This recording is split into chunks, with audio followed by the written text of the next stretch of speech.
Welcome back on my channel.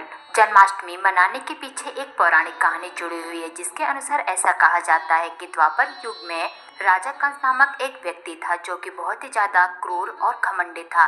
वह अपने प्रजा तथा लोगों के ऊपर बहुत ही ज़्यादा अत्याचार करता था। उसके अत्याचार से सभी लोग बहुत ही ज़्यादा परेशान थे।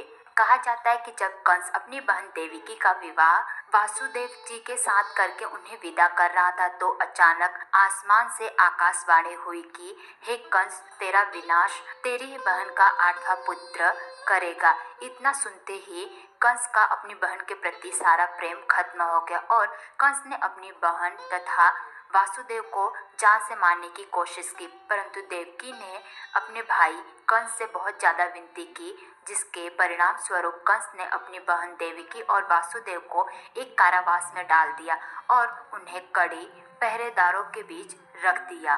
और जिस प्रकार से देवकी और वासुदेव के पुत्र होते गए, उन्हें जान से मारता गया। इस प्रकार से कंस ने अब तक देवकी और वासुदेव के कुल 7 पुत्रों को मार दिया था, परंतु इस बार देवकी और वासुदेव को 8वां पुत्र होने वाला था। इसलिए कंस बहुत ही ज़्यादा डरा हुआ था और इस बार कंस ने कारावास की पहरेदारी और भी कड़क कर दी थी। परंतु कहा जाता है कि एक रात को भगवान विष्णु ने माता देवकी और वासुदेव को दर्शन दिए और उन्होंने कहा कि हे देवकी माता, मैं आपके कोख से पुत्र के रूप में जन्म लूँगा, परंतु आप मुझे नंदलाल जी के घर पे पहुंचा दीजिएगा।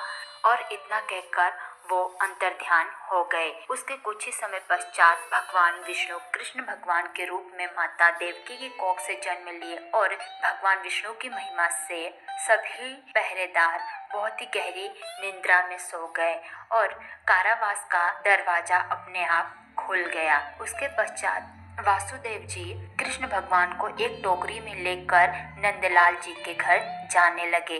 नंदलाल जी वासुदेव के ही मित्र थे और वासुदेव को पता था कि इस समय नंदलाल और यशोदा जी की भी एक पुत्री हुई है।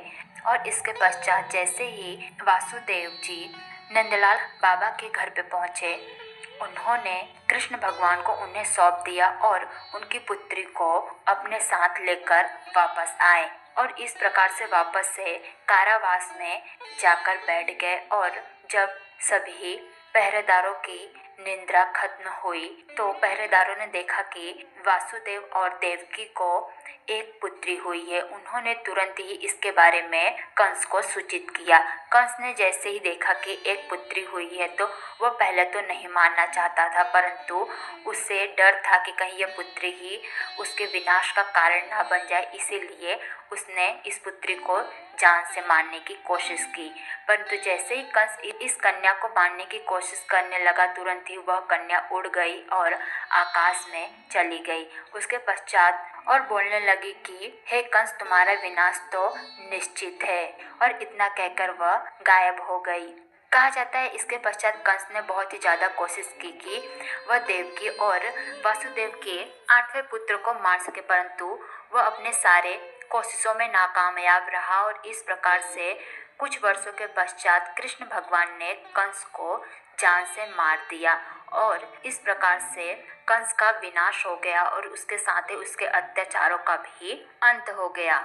उसके बाद श्री कृष्ण भगवान ने माता देवकी और वासुदेव को कारावास से भी निकाल दिए।